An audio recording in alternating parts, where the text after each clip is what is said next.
I'm Rob Licuria, Senior Editor at Gold Debbie here with Michelle Johnston. Michelle, how tied were you to real life historical footage of the Chippendales over the years, or did you have some scope for artistic license in creating the dance numbers? Well, a little of both, really. The truth is, for me as a choreographer, I come from the school of making it as authentic as possible. So I was really fascinated by what was going on in that period, and it's such a departure from what's happening now and how people imagine Chippendales, to be. So I was always pushing to keep it as authentic as possible. But the flip side of that is it's a little bit dull, compared to what we're used to seeing, what the modern audience wants. Right. It's a little flaccid, so to speak.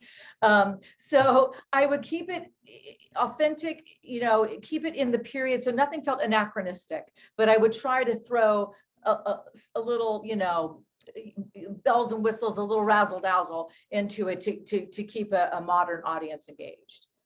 Yeah, I was thinking the same thing. I didn't want to say it though. I'm so glad you did, because I think choreography has come a long way, and what we're expecting these days is not really what they were doing back then. And no disrespect to them, but I just feel like we expect more from our choreographed numbers. So I'm so glad you raised that.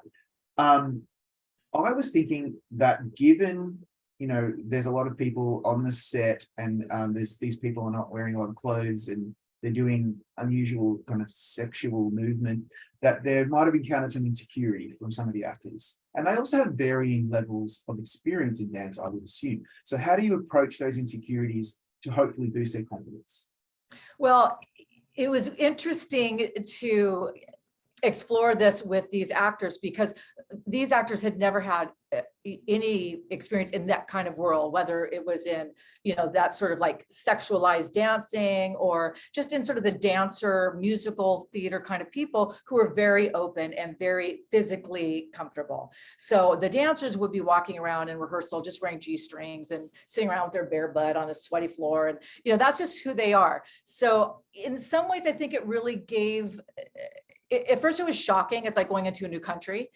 And after a while, you're like, okay, it gave them this sort of a sense of security and comfort that this was, it's normal here, and that's just to be expected. So by the time we actually got to the point of anybody having to disrobe, we'd already sort of, primed them. I keep wanting to say things like lubed them, like it's like so wrong. Like all of these are the wrong choice. But so yeah, it was a little bit.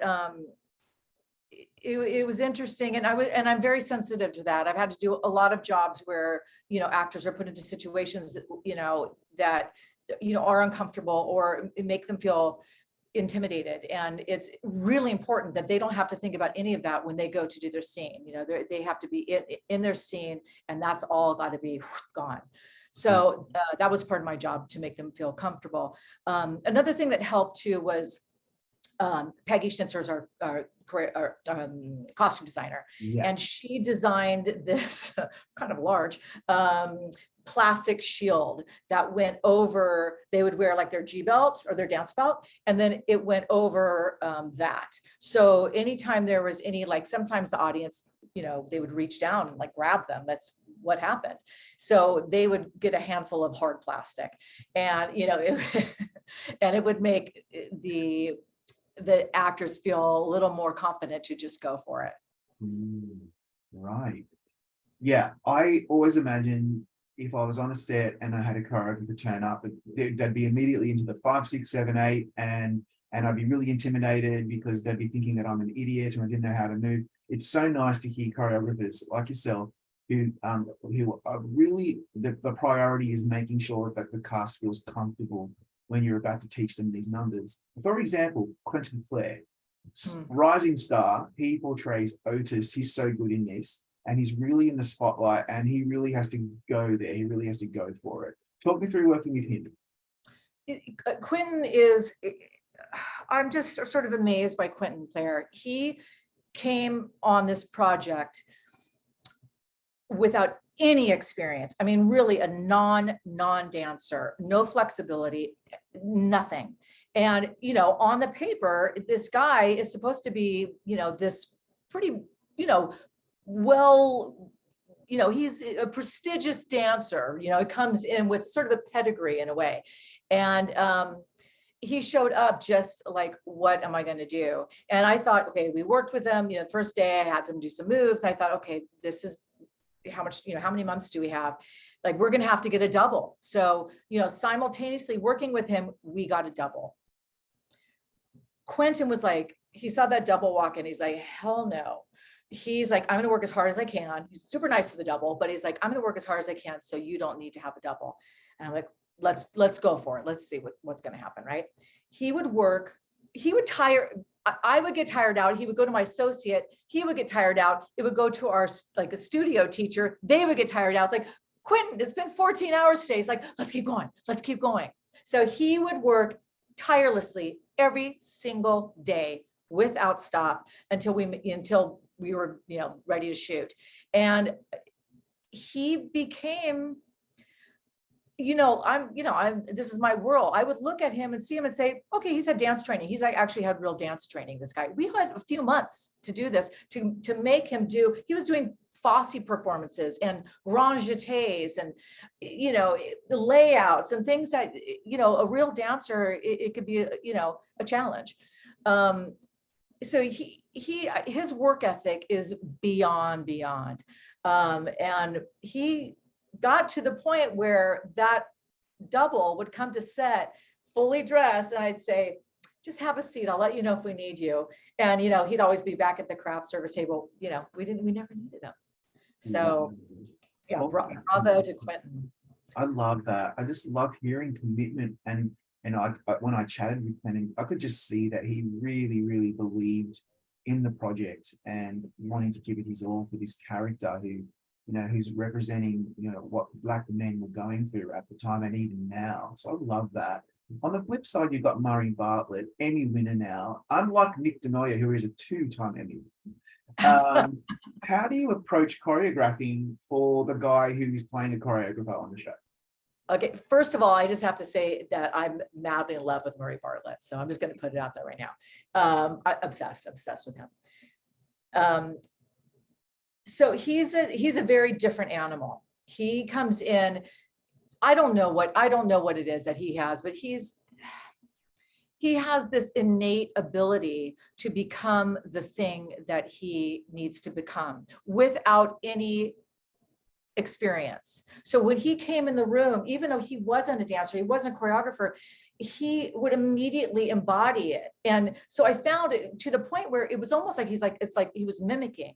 So I would teach him how to do something, and I would be walking and showing and say this and go down and da-da-da. And then he would do it. He would be doing the choreography, but he'd start talking like me, like a choreographer. And it was kind of astounding. And I decided, there's this one sequence, it's in the beginning when I think it's the second episode, when he's running the audition, he's holding a big audition. And I said, listen, I want to throw something out there. It's kind of difficult, but this is how a choreographer does it. We start to teach the choreography. We have a room full of people in front of us. And we're standing in front of them. So I turn my body and you see the back of me and you see the mirror image, right? And I'm doing the choreography. My right hand is doing what your right hand's doing. But while I'm doing it, I flip around and face you. And now I reverse my choreography so I can watch you, but I'm still doing the choreography. So I said, is that something you want to try? And he's like, hell yes, let's go for it. And I had him facing the front, flipping around, jumping up on a chair as like a really, like probably, cocaine fueled choreographer would do in the 1970s and 80s, but he never missed a beat. He is just astounding. He was truly, it was such a collaborative experience to work with him. He brought so much to it. And I was able to, it was really fun because he really, he responded to the way I was choreographing him and the way I was teaching him. He would say, could I use that line? Like I was teaching him how to do a body roll, which is this kind of thing you do, and he was not really understanding it. So I said, okay, let me show you. I'm going to go up against the wall. And now my body is a giant tongue and I'm going to lick the wall with my tongue. Right. And he's like, I love that. So later in the show, we ended up using that, which is pretty funny. So he was like taking some of the stuff, some of the dialogue. Yeah. That we would play with in the room, and it was pretty fun to see that. I think we should ask the showrunners to give you co-writing credit now. I think, Well, funnily enough, that's Rob Siegel, one of the creators, is like, I came up with a couple of lines on one day. I was like, oh, how about they do this? How about that? He's like, am I going to have to give you writing credit on this one? We'll see how it goes. So multi-talented. I think your WGA card is in the mail. Now, I actually am WG. I'm WGA DGA. I'm a director too. Yeah, you're a director, but I wasn't sure whether you've done much writing for Yeah, I've written six features. Oh, there you go. That's my bad. Now, what kind of notes do you typically give to ensemble dancers to highlight everyone in a unique way, but also keeping the group as cohesive as possible? Well, in something like this, where you have a group of people and they are actually characters, whether or not they have lines, they exist in this world, they're characters. So I always approach them, whether or not they're dancers or background people. You have a character. Who are you? Who are you? What are you bringing in with you? And that's the first thing that we do that will inform how they approach choreography, which sounds a little bit weird, as like just do the dance steps. But for me, no, it's more important to have these different personalities, especially there was sort of a core group that you saw kind of followed through, and then some went to the New York cast. And we created such a nice group of characters that they were never intended to have lines or these roles, and they became such a sort of indelible part of that world that Rob and Jenny were like, well, we have to no, they need to be involved now. They need to be involved with the scene. No, we have to now create these characters, and they ended up becoming a massive part of the show. Wow.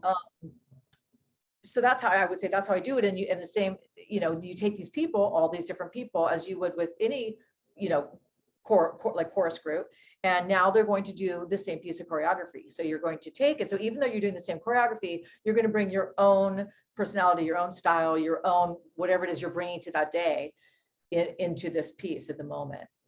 And we were really fortunate. We got these people. I mean, they're really excellent dancers, whether they were supposed to be the beginning ones that weren't dancers that came in that played that so beautifully, because that's really hard to do. It's a hard thing to pull off.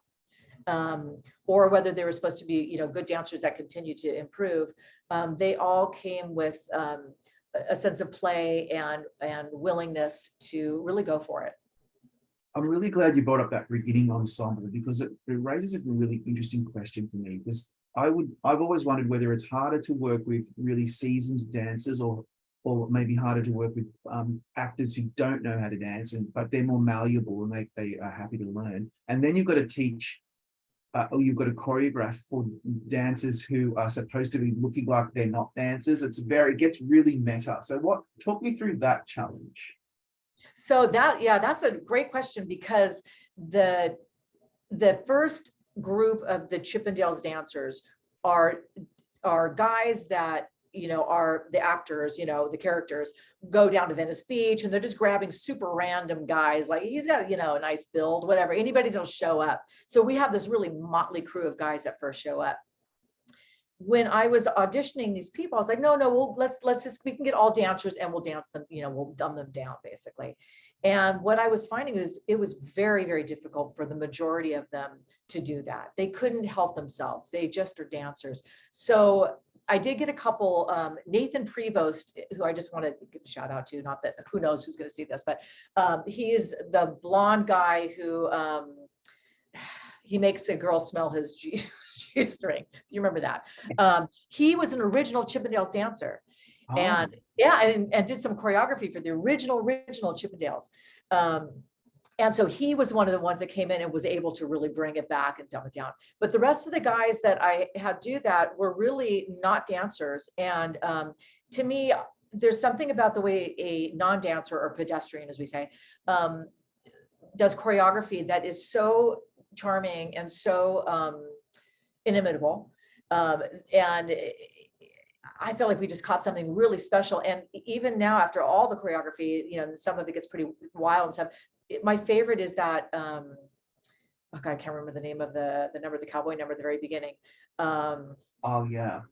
Another one. Yes, that I love that. That is so I fun. loved it because they were really they were so into it, but there's no matter what, there was this sort of rough edged rawness to it, that, you can't get from most professional dancers. No, and it was kind of slightly cringy, but it was like, Yeah. yeah, there was like a real affection for these people. Like we weren't looking down on them, and I think a lot of that had to do with that movement and the way they really sold it. So beautiful. You're The trying so TV Academy introduced a choreography for scripted programming category a few years ago as a juried award. That's real great progress. What does that mean to you and your peers in the industry? Well, it gives us a little more sort of validity, I guess, able to sort of get in the room because, I mean, and it's terrible, right? It's terrible that like, in order, like, I have this award, so that means I'm valuable. But for so long, dancers and choreographers have been the low man on the totem pole. So it's just sort of, basically a way for us to, get in there and be seen and be acknowledged for this work that we do. That the truth is, choreography is very strange because if it's done well and it's done in a way that's not supposed to be a dance number, you never know it's there. And if it's done well in a piece of choreography, it feels seamless and it feels organic and it feels right. And that's a very difficult thing to manage to do. And I think it deserves to be acknowledged. So I'm glad that they've finally done that. Yeah, it does, because you're fitting into the character's arc, the storyline, as opposed to the beautiful work that choreographers do on So You Think You Can Dance and those awesome shows that we all watch in this family religiously. But yes, I see what you're saying. And so the final question is really, when you're trying to bring out the character and the plot of a certain scene, and you're working with the show creators, what did you most value about what they brought to the table so that you collaborate together and bring something really beautiful to the screen? Well, they were so collaborative. It was, I mean, it was such a joy to work with both Rob and Jenny and Dylan Sellers. They, allowed me to come up with these, I would come up with these crazy ideas, and I would sit with them, with production designer Richard Bloom, who's amazing, with our music team, the DP Paola Huidora, who's, Yeah. oh my God, she's so good. She is so good, so talented. And just start to throw out these ideas. And I would sometimes come up with these crazy things, something that we didn't get to shoot, but they were all for it, but we couldn't do it because of the venue wouldn't allow it. But this thing with this black light and these floating body parts, and it was so wild, and they were all in. And that's something that you don't get all the time. It tends to be like, you have to work within these parameters. And I don't want to name any studios, but say if it was like Aladdin or something like that, you have certain parameters that you have to work with it. And this one felt like, other than staying true to sort of the period and to the character, everything was game. Everything was open, and we could just go for it. And I love it. I want to do another one with them. Wow, how exciting. That is. Yeah, it was so fun. I mean, what a fun period, right? I mean, yeah, like Chippendales, you can't go wrong. No, the costumes, the hair, it was What great. a blast. Michelle, thank you for your time today. Congratulations on some beautiful work. Oh, thanks so much. It was such a pleasure talking with you.